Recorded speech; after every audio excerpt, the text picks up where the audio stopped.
Hey y'all.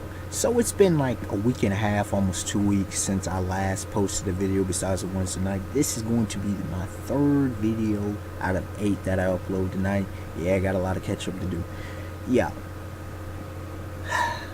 Life happens. From drama to new things to dealing with a computer that's screwed up, internet problems. All is good now. All is good. We here for that revolution. Revolution episodes 12 and 13 reviews. Alright, y'all, starting off. Yeah, episode 12. Episode 12, though. Wow. I'm not saying that as sarcastically as I sometimes do. Just wow. It was wow. There was so much that happened in it. And the plot progression was there, especially at the end of the episode. Hold on, no, that was plot progression. The plot progression I'm thinking is episode 13. Excuse me. But there was still plot progression. Oh, definitely. I mean, considering the fact that Lee Connor's his name, Sebastian Monroe's son, they're already back in Texas with Rachel, Miles and all that. Everybody back in Texas. Okay, back to Willard. And they see that doggone Gene and Charlie are up in the camp. And they're like, yo, that ain't what we. So Rachel, herself, she volunteers and like, my dad and my daughter gotta go. And she's like, Miles and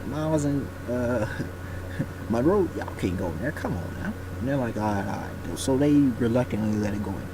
And so she all up in there and she doing her thing. She wouldn't, but of course she gets recognized. But then, Gene, her dad, he's like, yo, I need her, which is true. So what I love so much about this episode, amongst a lot of other elements, what I really love was that in times of crisis, especially when you have natural disasters, things like disease becoming pandemic, if not an epidemic, is allies, former enemies become allies. That's, I really like that they did that in this episode, because that's some factual stuff. They're doing a lot of factual stuff in this show, amongst, it being fictional and everything, but there's a lot of real life elements in the show, and that happens. So, the dude kept saying it. He's like, even though Gene, we're enemies, we don't see eye to eye, our views aren't the same, we have to do for the good of Willoughby, for the good of the people. And it just seemed shady. I ain't gonna lie, that whole thing seemed shady from the get-go, and I'm glad it got resolved the way it did, because it did. I'm like, yo, and I kept remembering it. I didn't mention it before because I didn't know where they were gonna take it, but remember how they juiced the fruits? Because I remember they were juicing the food supplies. I remember Gene and Charlie saw that earlier, and they were carrying in. I'm like, yo, something's off about this. But apparently it was targeted typhus. That's some legit, like, yo. And I remember Jason, what's his name? Neville's son, Tom Neville's son. He was talking about he had broken in and found about Willoughby, and I didn't understand how that all tied into this episode and the most recent one. Okay, so all that was just excellently done. Then we see character development with Julia, Tom Neville's wife, which I was grateful for, because I couldn't stand her. She was, let me not go off on her. But she, for her son, she actually was about a family. So, I mean, that was done. The way it ended, though, the failed assassination and then the separation of that.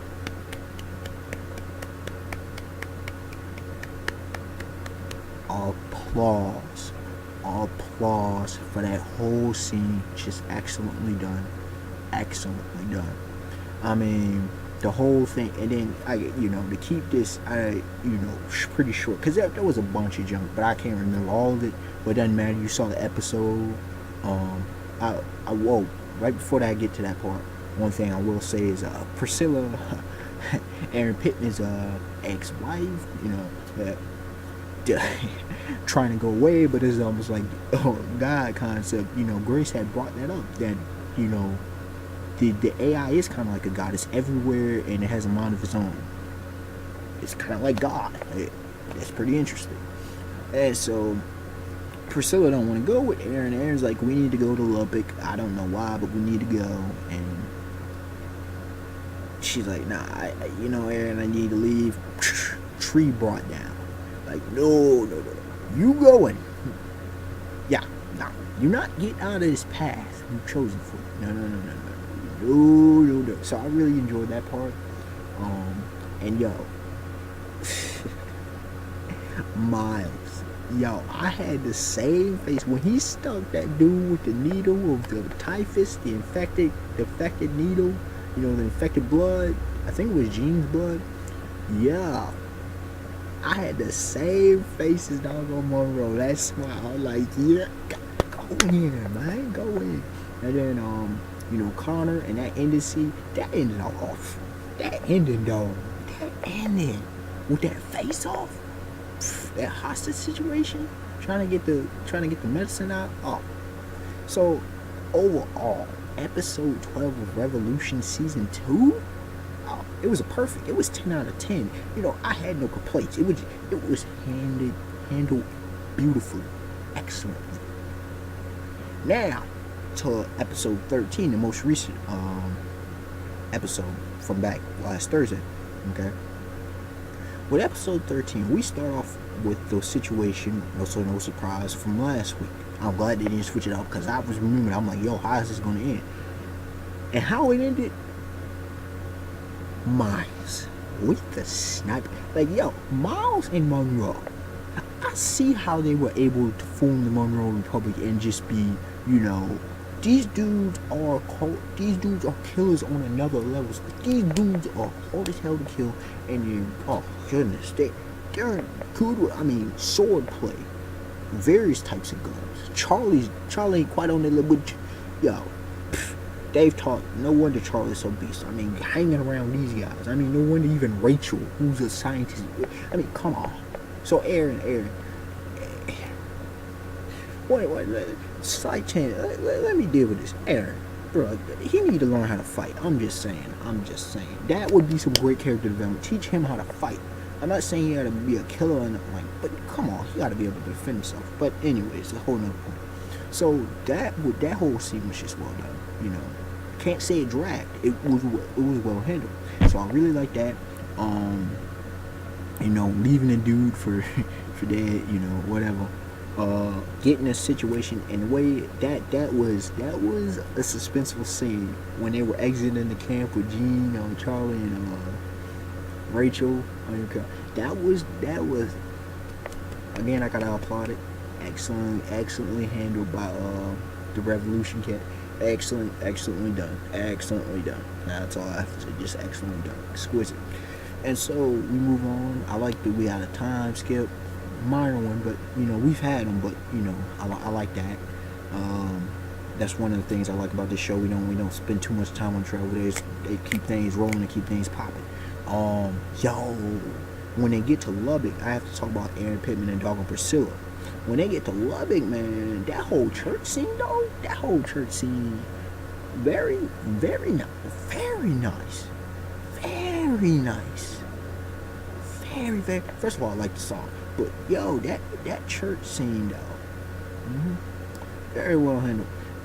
You see the healing, and then it was heading toward. I'm like, are we going to some cultic action? Because he was having. Are we going cold? Are we doing the cold here? Because he was healing, in the Lord. But then at the end of that, the end of it all, pretty much the dude's like, we need to sit here.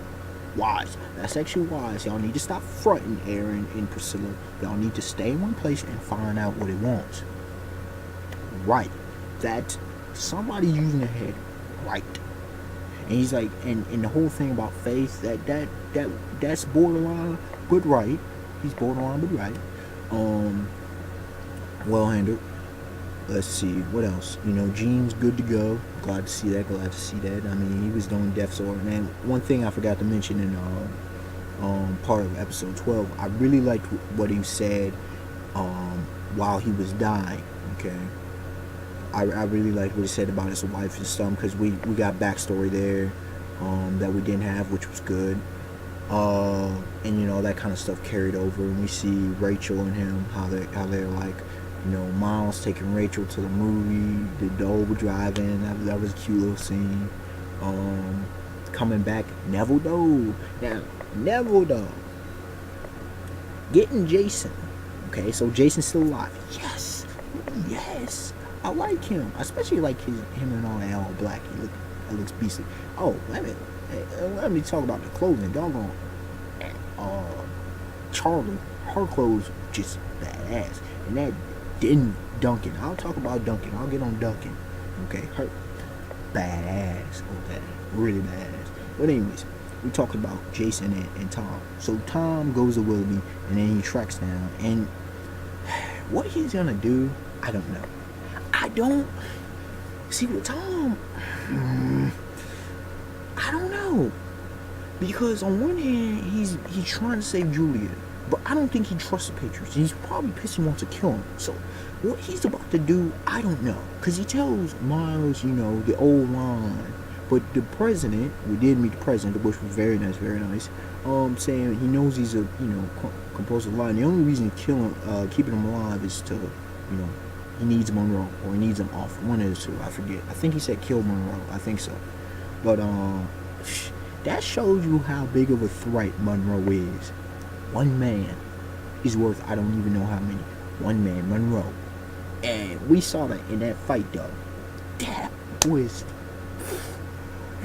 Monroe. Was taking a beat, and I'm like, is this dude...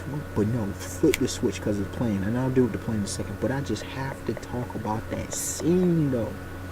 Monroe. Sebastian Monroe. Back up. The way he did that, dude. Cold-blooded killer. That dude is a freaking one-man army, yo. And Miles is arguably better than him. I don't know who's better. I don't know who would really win. I think Miles is slightly better. That's how he was at June. But still, Monroe's that's the level, and Miles is arguably better than that. The hell? And Charlie, she ain't. I've been seeing this, but like Charlie's all over the place. I say that, but I've really been liking her character development and characterizing, because this season we haven't, it's not been a focus as much, but it's been bits and pieces here and there, and we got that in this episode. And while I don't agree with all of it, I really vibe with her as a character. I really vibe. And she was saying some real talk to Connor when they had I was wondering, because Connor, that scene was funny. That kind of funny, not too funny, but kind of funny when he first started hitting on Charlie. It was kind of like high school kind of stuff. That was that.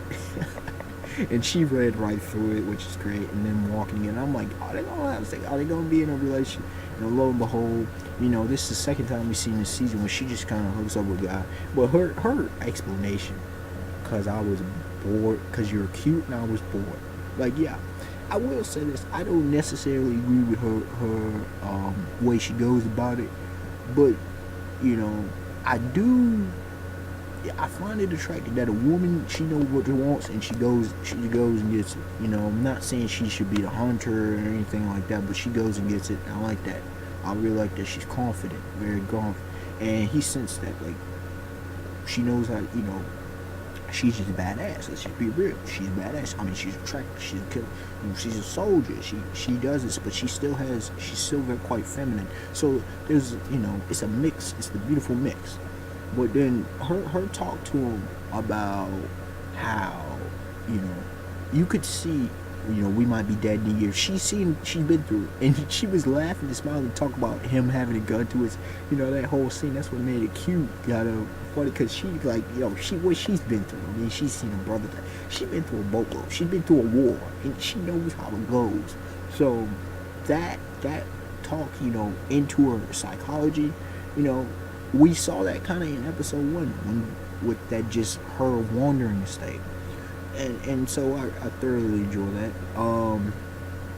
Let's see, Monroe found out, and once again he keeps giving fatherly advice. Ain't been there for the kid, ain't been there for his son, but fatherly advice time and time again. This dude needs to heed to him, and he did say he's different from Monroe to Charlie, but no, because Charlie's quite like.